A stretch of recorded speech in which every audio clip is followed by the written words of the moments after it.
Hi everybody, my name's Chad Demchuk and I'm your 2012 North American Hairstylist Awards Hair Colorist of the Year.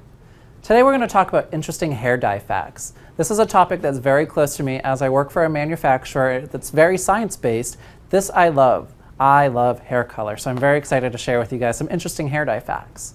The first one, did you know that hair dye was actually in the process of being formed all the way back into the 1800s? That's over 120 years ago. I think it's amazing that people have wanted to color their hair since then. I've wanted to do it forever as well.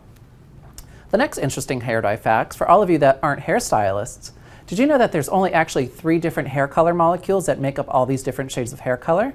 They're blue, red, and yellow. In your darker shades, you have a higher concentration of these pigments, and when you move up into your lighter blondes, you have more of your yellows and your reds, and your blues. It's all about the concentration of these color molecules that actually create the different shades that you see. Did you know it's just a myth that red color molecules are actually smaller than their counterparts, the blue and the yellow color molecules?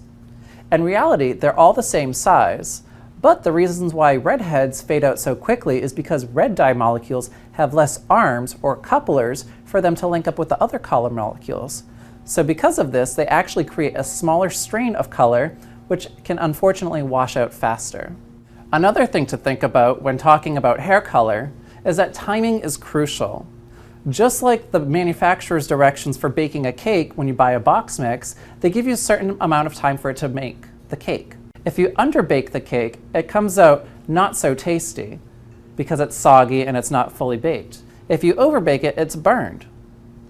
Like hair color, if you underprocess it, you're not going to have desirable effects, and if you overprocess it, for example with lightener, unfortunately can sometimes create breakage. So following manufacturer's timing is always required for optimal hair color.